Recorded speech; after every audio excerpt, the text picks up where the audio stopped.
Hey everyone, undoubtedly you were drawn to this video by the thumbnail, the expectance of hot pictures of female bodybuilders, which will come, and the title, that women's bodybuilding as an industry is worth $5 billion, potentially. Let me explain why I say that by way of an example of an encounter I had many years ago when I went to visit a man by the name of Richard Goodman. Mr. Goodman at the time was producing a local in Northern California bodybuilding contest, and I have always been a fan of female bodybuilding, women bodybuilders like Lisa Lyon, Rachel McGlish, Tanya Knight, all the way up to the present, and Teresa Ivancic, and, well, my goodness, I can name so many that it's not funny. And then, of course, there are the CrossFitters, but my point is this. I went to Mr. Goodman's home, married man, very nice, older white gentleman, and we began to talk, and he said that he had developed a book of bodybuilders. Now, I had assumed he meant women bodybuilders. The book was about this thick when he brought it over. And as he went to get me a cup of coffee, I began to page through it. There were nothing but photographs of black male bodybuilders. That's it. And I gotta be honest, was a little creeped out by that. That's his choice, okay? But I did say to him after he brought my coffee and sat down, I said, Mr. Goodman, do you have something against women? And he didn't quite know how to answer my question, except to say that's what, he does. He was featuring, and he photographs male bodybuilders who happen to be black. Now, the happen part, I think, is worth exploring, but that's for another video, another time, if I ever care to do so, and I'm not going to bother. But it underscores my point. There's an idea that it's okay to basically fetishize a male bodybuilding form, but the person who does it, like a Mr. Goodman, isn't gay. And I asked him, point blank, with his wife at present. No. Okay? But there's something wrong with doing so when the subject is a female bodybuilder or a female athlete. And so what happens is that if a person happens to like an athletic, fit woman, a guy happens to like her, or happens to think she's hot and everything else, then suddenly what she does to get herself that way is taken for granted, and the whole fact that men like her form is somehow used as a reason to marginalize that person. That is a huge problem. Take a look at the Arnold Classic, where there's no women bodybuilding. Now it's physique, and they're trying to basically be or reduce the muscle size of women at a time when the expression of women who have muscle is more common than ever. Look at Michelle Obama. Great arms. Look at Ronda Rousey in Sports Illustrated. Look at the growth of women in Ultimate Fighting, the number of women and the fact that they're featured. Or look at the CrossFit Games and the CrossFit competition and how the women's CrossFit competition was far more popular than the male counterpart. Yes. Okay? So the problem is that all of these developments, and I'll add one more, the fact that Wonder Woman, as played by Gal Gadot, was criticized for not having enough muscle. That's cool, especially when you consider that the original Wonder Woman, created by William Thurston Morstan, was obviously muscular and hot to boot. So in all of this, there is you, the female bodybuilder, who may be on websites like her biceps cam and others, trying to make a little money from the gorgeous form that you put together, and someone's telling you there is something wrong with that. I am here to tell you there is nothing wrong with that. You are no different than any other celebrity I've covered in any other walk of life. If I go to a Night of Wonder Stars Oscar party, you're no different from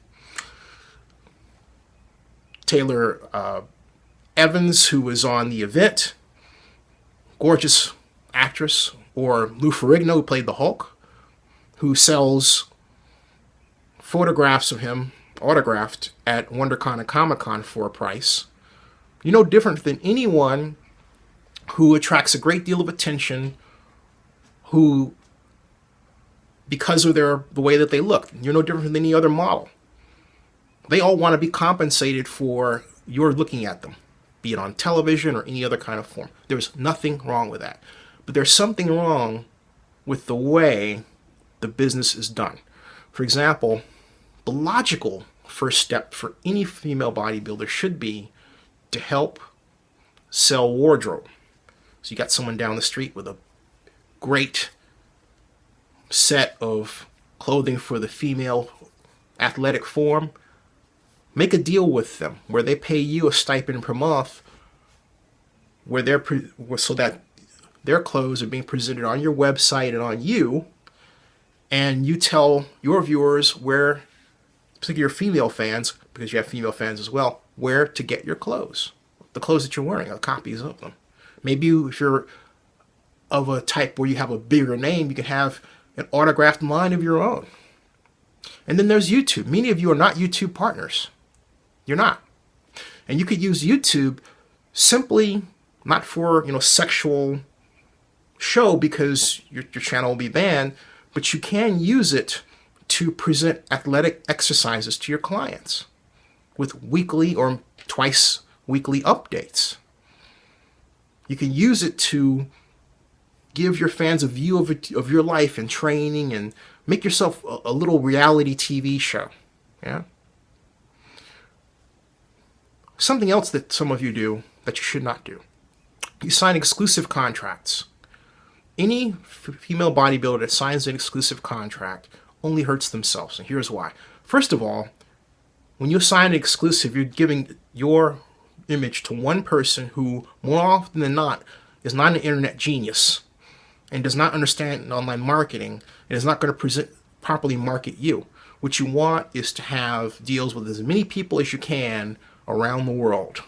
That should be your control, not someone else's. So if you're involved in a contract like that says exclusive, for God's sakes, find any reason to get out of it. And the guys, and there are guys who are doing this, who sign them up, you should be ashamed of yourself for doing it. It's kind of slavery. Because you're not offering anything at all to the people, to the women that you represent. You're not, and this is where, if you want to have an exclusive contract, you need to have performance standards. For example, are you connecting them with a corporate brand, a clothing brand? No? Then you're out. Are you getting them corporate sponsors? No, they're not. Then you're out. And I mean corporate. I don't mean nutrition supplements and all this jazz, these little small companies. I mean huge companies like car companies. If you're not doing that, you're out. You're hurting the person you claim to help and represent. You're doing nothing for the woman. Nothing. So, the bottom line is this. The women have to be more comfortable with the idea, with the fact that you are in the image business. And people are going to love your image, they're going to fetishize your image, and they're going to want to get to know you. Again, you are no different than any other celebrity. And yeah, there are fringe wackos out there with respect to what you do, but the vast majority of people are not. They're good people who just simply like you, who are law-abiding citizens. There's nothing wrong with them. And so stop thinking that there's something wrong with them and calling them schmoes and all this jazz, because it hurts you at the end of the day, not them. Additionally, don't be afraid to team up with other women and men and form group corporate circles to promote your image and brand out there. Don't be afraid to start your own shows. Don't wait for Arnold Schwarzenegger to get a clue. This is the internet age. You can do a lot of things for low cost. Just do it. Even if it's small, you have 10 or 15 people. At least it's a start. Have another, then it multiplies. That happens.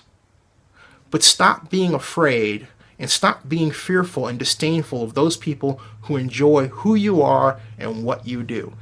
If you follow my lead, the next thing you know, that within 5 years, if every woman involved in this did it, at every level of bodybuilding, from CrossFit to powerlifting, boom, $5 billion valuation consisting of television shows, movies, websites, commercials, and corporate sponsorships up the wazoo. That's out there if you want it.